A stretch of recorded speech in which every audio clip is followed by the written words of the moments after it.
अस्सलाम वालेकुम dear students. आज की वीडियो में आप लोगों के साथ ई कैट 1 के पेपर में जो फिजिक्स के क्वेश्चंस आए थे, एमसीक्यूज आए थे, वो मैं विद एक्सप्लेनेशन आप लोगों के साथ शेयर करूंगा, आपको एक्सप्लेन करूंगा।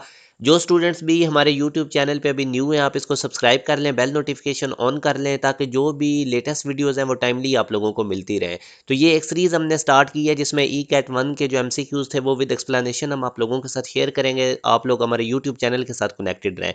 अब जैसे ये पहला क्वेश्चन है, does magnetic flux travel in vacuum. तो अब हमें पता है कि जो बेसिकली मैग्नेटिक फ्लक्स होता है ये पार्ट होता है इलेक्ट्रोमैग्नेटिक फील्ड का, और इलेक्ट्रोमैग्नेटिक फील्ड्स आगे इलेक्ट्रोमैग्नेटिक वेव्स जनरेट करते हैं और उनको मीडियम की ज़रूरत नहीं होती। तो इस वजह से इसका जो हमारे पास राइट आंसर है वो यस है कि जो मैग्नेटिक फ्लक्स होता है वो ट्रैवल करता है वैक्यूम में से। अब ये क्वेश्चन है जिसमें वो बता रहा है कि एक बोट है, वो रनिंग करती है डाउन स्ट्रीम और कवर करती है distance of 16 kilometre in 2 hours. तो डिस्टेंस भी गिवन है, टाइम भी गिवन है, फिर वो कहता है file were covering the same distance up stream में वो कवर करती सेम डिस्टेंस वो कवर करती है अप स्ट्रीम और उसको 4 आवर्स लगते हैं। What is the speed of the boat in still water. तो अब आप लोग देख सकते हैं कि यह पहले केस में भी आपको डाउन स्ट्रीम में डिस्टेंस और टाइम गिवन है, आप लोग स्पीड निकाल लें। और इसी तरह दूसरे केस में अगर आप देखें तो सेम डिस्टेंस है और टाइम भी गिवन है। तो अगेन यहाँ से भी आप स्पीड निकाल लें। अब स्पीड हमें पता है कि हमारे पास फार्मूला होता है डिस्टेंस अपॉन टाइम, तो ये दो स्पीड्स आ जाएंगी, डाउन स्ट्रीम की भी और अप स्ट्रीम की भी। तो स्टिल वाटर की स्पीड कैसे निकलेगी, आप इसका सिंपल एवरेज ले लेंगे, दोनों स्पीड्स का ऐड करके दो पे डिवाइड करेंगे। तो ये सोल्यूशन मैंने आप लोगों के सामने इसका शेयर कर दिया। पहले केस में आप देखें, डाउन स्ट्रीम के केस में डिस्टेंस 16 था और टाइम 2 था। तो 16 को 2 पे डिवाइड करें तो 8 किलोमीटर पर आवर आ गया। इसको मीटर पर सेकंड में नहीं करना क्योंकि ऑप्शन में भी किलोमीटर पर आवर में गिवन है। और सेम काम आपने अप स्ट्रीम के लिए करना है, सेम डिस्टेंस है यानी 16 किलोमीटर और टाइम आपको कितना गिवन था 4 आवर। तो यहाँ से भी स्पीड निकालें। अब ये दोनों स्पीड आई हैं तो आपने इनको ऐड करके दो पे डिवाइड कर देना है, एवरेज निकाल लेनी है स्पीड। तो ये हमारे पास स्टिल वाटर की स्पीड आ गई। तो ये एवरेज स्पीड के रिलेटेड काफी ज्यादा क्वेश्चन पूछे गए हैं। अब आगे क्वेश्चन नेक्स्ट हमारे पास है, if a person covers 10.5 kilometre in 2 hour then the distance covered by him at the same speed in 5 hours. तो सबसे पहले स्पीड निकाल लें, ये आपको डिस्टेंस और टाइम गिवन है। तो स्पीड अब हमारे पास होती है, अगर आप देखेंगे तो डिस्टेंस पॉन टाइम, तो 10.5 को 2 पे डिवाइड करें तो 5.25 किलोमीटर पर आवर स्पीड आई। अब वो आगे कहता है कि आपने अब डिस्टेंस कवर निकालना है, स्पीड सेम है, स्पीड हमने ये निकाल ली है और टाइम हमें कितना गिवन है 5 आवर। तो अब इस स्पीड और टाइम को यूज करते हुए आप लोगों ने डिस्टेंस निकाल लेना, जो कि हमारे पास होगा स्पीड इनटू टाइम। तो स्पीड को टाइम से मल्टीप्लाई कर दें तो ये हमारे पास, अब ये सिंपल इस तरह देखें ना, पॉइंट रिमूव करेंगे तो 5 टू 5/100 आएगा। ये 5 उस 100 को कट करेगा तो 20, तो 5 टू 5/20, 5 पे कट करेंगे आप इसको तो 105/4 बनेगा, उसको सिंपल डिवाइड करेंगे तो 26.25। इस तरह करके आप लोगों ने इसकी कर लेनी है कैलकुलेशन, कोई ये मुश्किल चीज़ नहीं है। अब यहाँ से ट्रांसफार्मर वाले टॉपिक में से एक क्वेश्चन आया हुआ था जिसमें वो कहता है कि एक प्राइमरी कॉइल है ट्रांसफार्मर की, उसमें उसने ये टर्न्स रेशियो बेसिकली इनकी बता दी हुई है।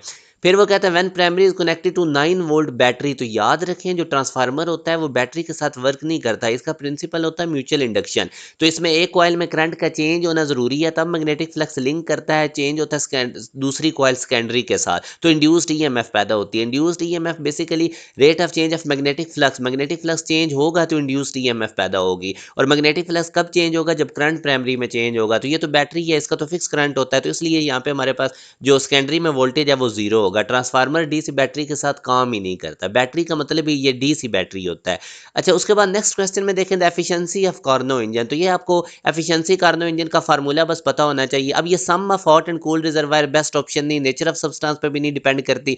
The efficiency of Carnot engine is 100% is cold reservoir is at 0 kelvin. तो ये बेस्ट ऑप्शन है, हमने बेस्ट ऑप्शन की तरफ जाना होता है। एफिशिएंसी का फार्मूला देखें 1 - T2/T1।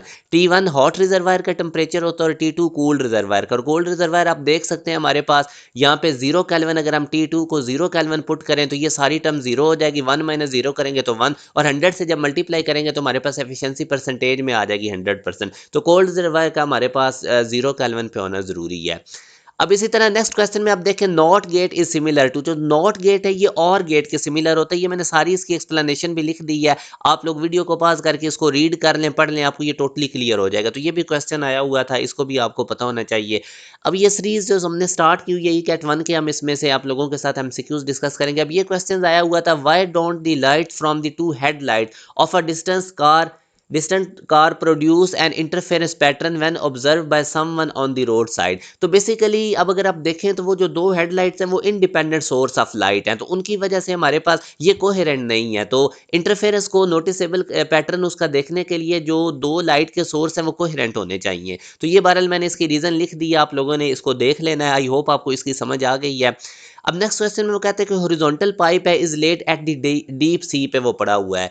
अब वो कहता है the pipe has a small hole what happens to the size of the bubble as it rises to the top of the C.